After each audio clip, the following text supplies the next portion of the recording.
jidi beyo aje fay be mo janga yo jande dina kana fay jande lekol walay jande rewa gorunde yum no burine ndiye kono joga no papa lima no sakina ure bonno no tepa no rota pa wabedu. Le site je suis de timbi.com et Tabal de Fouta a le privilège de recevoir aujourd'hui une dame qui a beaucoup participé au développement de Timbi Madina, qui a été directrice, qui est dans le système éducatif de Timbi Madina et qui s'est battue pour que au moins le niveau des enfants de Timbi atteigne un niveau vraiment extraordinaire. Et je veux parler de Madame Maramakenda Diallo. Bonjour madame. Bonjour monsieur. Okay. Ça va? Ah, ça va un peu. Il y a, depuis quelque temps, vous êtes à la tête de l'établissement primaire de Madina 1. Oui. Depuis lors, qu'est-ce qui a changé quand vous étiez à la tête de cet établissement-là? Merci bien. Et je vous remercie vraiment d'être venu ici pour cette interview. Et l'école de Madina 1, c'est mon école d'origine. Et moi-même, j'ai étudié dans cette école. En plus, j'ai enseigné d'abord en situation de classe dans cette école. Et aujourd'hui, je suis la directrice. Depuis 6 ans, je dirige l'école de Madina 1. C'est une école qui a été créée depuis 1929. Et quand on était là comme enseignante, il y avait 16 groupes pédagogiques. En ce moment, il n'y avait pas d'école à Timbi, sinon le centre ici. Mais aujourd'hui, Dieu merci, nous avons plus d'une dizaine d'écoles dans le centre. C'est pourquoi l'effectif de l'école a un peu baissé. Il fut un moment où il y avait 1000 élèves dans cette école. Et quand je suis venue, j'ai trouvé seulement 323 élèves. 323 élèves. Dieu merci, aujourd'hui, je dois avoir 578 élèves dans cette école. C'est dire que moi, depuis que je suis venue, il y a eu vraiment un pas en avant. Et les examens aussi se sont améliorés. Les examens d'entrée en 7e étaient très très difficiles, mais Dieu merci, aujourd'hui, nous gagnons au moins les 60-70% d'admis. C'est pourquoi nous remercions Dieu. Mais seulement nous avons certains problèmes que nous sollicitions avoir de solutions. Et quels sont ces problèmes? Un, nous avons un problème de matériel didactique. Et les enfants que nous recevons n'ont pas accès d'abord à la maternelle.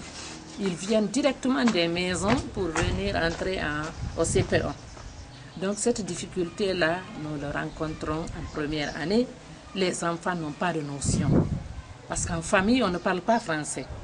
Et quand l'enfant ne parle pas français en famille, il n'est pas passé par une école maternelle, directement en première année, ça c'est une difficulté. Si on pouvait avoir une école maternelle dans cette grande école, ce serait une bonne chose. On allait initier les enfants au moins les 3 ans avant qu'ils ne rentrent maintenant dans le CP1. Donc ça, ce serait un avantage pour eux. En plus, il y a un problème de matériel didactique.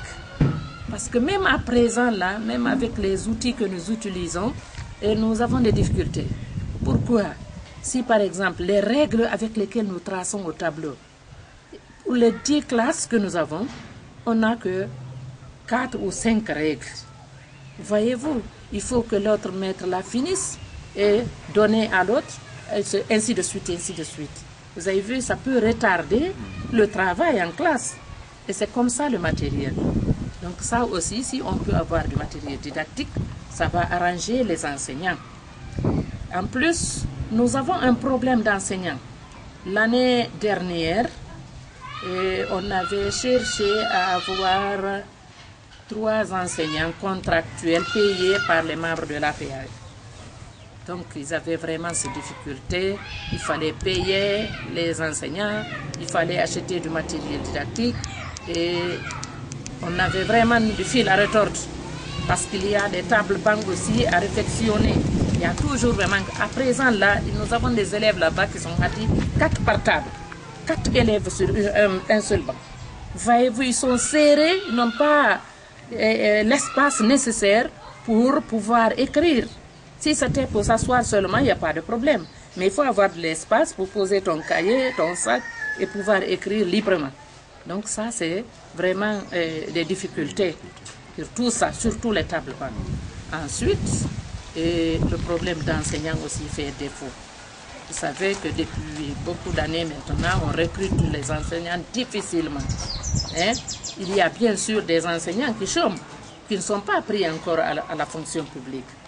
Et s'ils ne sont pas pris à la fonction publique, qui veut les utiliser, il faut chercher de quoi leur donner.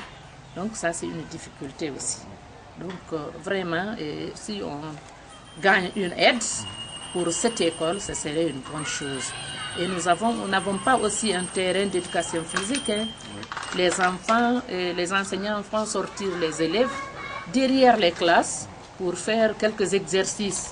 Mais si le terrain était bien aménagé, bien tracé et très bien fait, ça allait leur permettre de faire le jet nécessaire.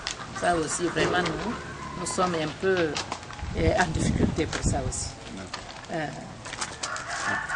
Voilà ce que Madame vient de nous annoncer. Alors, pratiquement, nous sommes à la fin de notre entretien. Ce que j'aimerais vous poser comme avant-dernière question, évidemment, oui. Quel message avez-vous à lancer aux fils de Timbi, ceux qui sont à l'intérieur de Timbi, comme ceux qui sont à l'extérieur de Timbi Madina? Merci bien. Et le message que je vais lancer à nos ressortissants ou bien à nos résidents, c'est de leur demander vraiment de nous aider à ce que les enfants et les élèves puissent travailler librement dans les classes. Et par exemple, les ressortissants de Madina aux États-Unis, de Timbi Madina aux États-Unis, ont fait un grand pas, un très grand pas, un don pour la santé.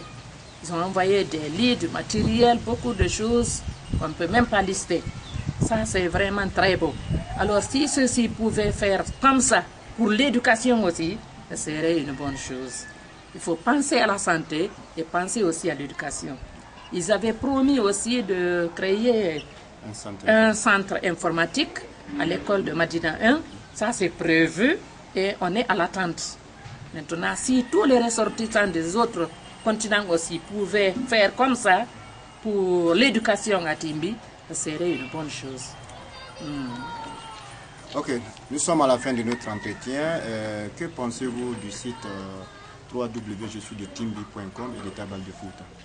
Ce site qui a été créé par le fils de Timbi pour au moins développer, qui est chargé du développement culturel, éducatif du Timbi Madina. Je crois que c'est vraiment une bonne chose.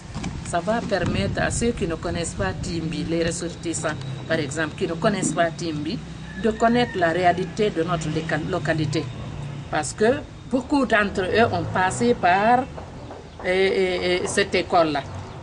Beaucoup d'entre eux. Et tous les cadres, les hauts cadres qui sont à Timbi, ils sont passés par cette école. Donc c'est une école vraiment qui a beaucoup produit.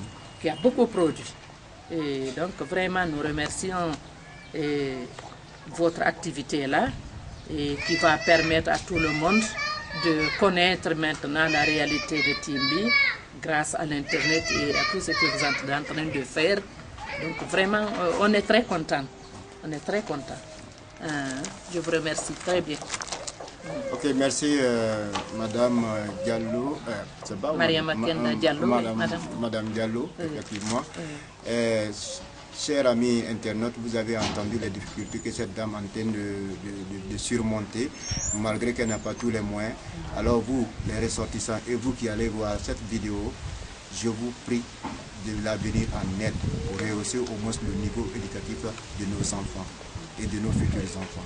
Le développement passe toujours par l'éducation. Merci et à la prochaine.